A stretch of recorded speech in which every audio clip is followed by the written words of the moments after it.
হ্যাঁ, কতবার করবি? একবার তো হয়ে গেছে। না, একবার হয়ে গেছে, তাও এটা সেকেন্ড বার। আচ্ছা, করি। পছন্দের টিমে কি পড়ে গেছে? হ্যাঁ, খুব পছন্দ। মানে আমি বরাবরই চেয়েছিলাম এই টিমে খেলি। আচ্ছা, এরকম কথা হয়নি তো? এরকম সোজা মুখে উনি মিথ্যে কথা বলে দর্শক থেকে পরে চোটের বলবে। কি অবস্থা? চোটে যাই অবস্থা হোক, আমি ছাড়া টিবিবিএল হবে না, টিবিএল ছাড়া অন্ধকার। আমি বেঁচে থাকবো না। হ্যাঁ, বেঁচে থাকবো না, সুতরাং আমি খেলবো। চোট যাই থাক। মানে কি না বলছি, টিমের কি অবস্থা হয়ে গেল চোটটার জন্য? টিম আমাদের কারোর উপর ডিপেন্ডেন্ট নয়, 7জন প্লেয়ার, 7জনই সুপারস্টার। হ্যাঁ, ঠিক আছে, আমি একটা বেশি বড় স্টার, সেটা অন্য ব্যাপার, বাট ঠিক আছে, 7জনই খেলবে, মানে আমি ছাড়াও খুব একটা অসুবিধা হবে না। এখন অবধি কোন টিমকে, এই যে 5টা টিম হয়েছে, মানে অপশন বেসিসে কোন টিমকে আমাদের 1, তারপরটা আমাদেরটাই 2, তারপরটা আমাদেরটাই 3, তারপরটা আমাদেরটাই 4। আপনার পায়ে লেগেছে না মাথায় লেগেছে? না, আমাদেরটাই সব, মানে টিবিএল টেকি আর ছাড়া হবে। টিবিএল নয়, টিবিবিএল। মানে না, উল্টো দিকে তাহলে রানার্সটা কি হবে? কিংবা ওরাই হবে, ওরাই হবে। ফাইনালে তো আমরা খেলছি, যে কেউ আসবে, ওটা ইম্পর্টেন্ট। না, উল্টো দিকে টিম থেকে বলা হয়েছে, একজন পডকাস্টে বলেছে যে যেই টুর্নামেন্ট প্রতীক ঘোষ খেলে, ওই টুর্নামেন্টে কোনো বেস নেই। কে বলেছে? রাজ বাসু। ওর নিজেরই কোনো বেস নেই, বেসলেস মাল, ওর সাথে কোনো কথা বলা বা ওর কথা উত্তর দেওয়ার মতো মানে ভাগ্যবানও নয়।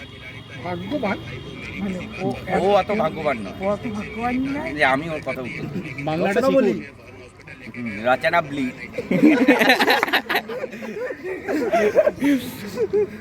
আচ্ছা, যেটা বলার হচ্ছে, বাকি এবার মন্দা দাদা মাইকটা কাছে। 3বারে চ্যাম্পিয়ন ক্যাপ্টেন। হ্যাঁ, মন্দা এই বছর টুকে কে নেয়নি, সেই টুকে তোর টিম। হ্যাঁ, এইটা কতটা ডিফারেন্স তৈরি করবে তাদের মধ্যে টুর্নামেন্টে, কতটা এফেক্ট তৈরি করবে মন্দার টিম কার? মন্দার টিমে তো এখন চান্স নেই, দুপেকে নেয়নি মানে ও শেষ, ও আর কিছু নেই। ও 3বারে ক্যাপ্টেন হয়েছে, ঠিক আছে, প্রথমবার এ লেভেলের টিম ছিল সবাই, একজন নয়, এবার তো একটা এ লেভেলের টিম, ওদের সাথে ওদের ফাইটটা ভালো হবে, কারণ দুটোই এ লেভেলের ক্যাটাগরির টিম। মানে এই দুটো টিমই কি ফাইনালের জন্য হ্যাঁ, লড়াই করবে? মানে একই মালিকের দুটো ফ্র্যাঞ্চাইজি, তোমার ক্যাপ্টেন চাপে পড়ে যাচ্ছে তোমার বাইকসে। বুবুল 7 আর এ লেভেলে, দুটোই তো একই ফ্র্যাঞ্চাইজি ওনার। না, তাদের মধ্যে কি এবার তাহলে গট আপ হতে পারে? না, 4 আর 5 খেলবে, গোটা কি। আচ্ছা, বাকি যেটা, যেই দুটো টিম, অরিত্র টিম আর আমাদের বিপ্লবের টিম নিয়ে কি বক্তব্য? বিপ্লবের টাকা প্রচুর পরের বার কাজে লাগাবে ও। মানে আপনি বলছেন বিপ্লব চ্যাম্পিয়ন হবে? না, হবে না। পরের বছর টাকা লাগাবে কি করে? যখন হবে, মানে আমাদের তো রিপিটেশন আসতে থাকে, সেই রিপিটেশনে যখন আসবে, কারণ পরের বছর থেকে আবার ভোটিং প্রসেস শুরু হয়ে যাবে, সেখানে আসতেই পারে বিপ্লবের নাম, অত টাকা বাঁচিয়ে নিয়ে গেছে। অরিত্র টিম নিয়ে কি বক্তব্য? অরিত্র ভালো টিম করেছে, মানে ও, মানে সত্যি কথা বলতে টিবিবিএল এর ক্যাটাগরিতে সি এর পরে যদি ডি থাকে, ও 1 নম্বর আসবে, সেই ডি ক্যাটাগরি অনুযায়ী।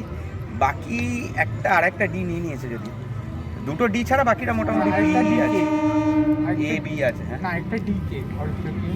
ওই অর্ক, মানে ও আমার ওই নিজেও সেই নিয়েছিল। ব্যাপারটা, নিজেও নিয়েছি। হ্যাঁ, আমি বলতে চাচ্ছিলাম আমার সেই ব্যাপারটা করতে গেছিল, কিন্তু আমার টিমে আবার মানে দুটো এ ছিল, প্লাস আমি একজনকে তুলেছিলাম সেই দিন, নির্জয় চক্রবর্তী। তার আগে তো খুঁজে পাওয়া যেত না টিবিবিএল এর গ্রাউন্ডে। আপনি নির্জয় চক্রবর্তী কেরিয়ার তৈরি করে দিয়েছেন। একদম পডকাস্টে দেখে হবে। একদম নির্জয় চক্রবর্তী আমার ক্যাপ্টেন্সি থেকে প্রথম খেলা শুরু করলো টিবিবিএল এ, তার আগে পর্যন্ত ওকে কেউ পাত্তা দিত না, পুষতো না, এখনো পৌঁছে না।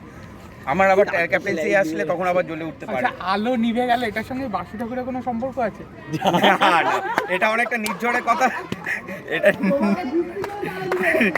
না, এই যে আলো নিভে গেছে, এটা কি বাসু ঠাকুরের কোনো সম্পর্ক আছে? বাসু ঠাকুর আসলে আলো নেবে না, আলো জ্বললে ও নিবে যায়। হ্যাঁ, হ্যাঁ, এটার মধ্যে একটা পার্থক্য আছে। যেমন রাম ছাগলেরও দাঁড়িয়ে আছে, রবীন্দ্রনাথেরও দাঁড়িয়ে আছে, রবীন্দ্রনাথ রাম ছাগল নন। হ্যাঁ, তো ওরকম ব্যাপার আছে। নিজের টিমের মানে কি দুর্বলতা, কি শক্তি নিয়ে কি ভাবছেন?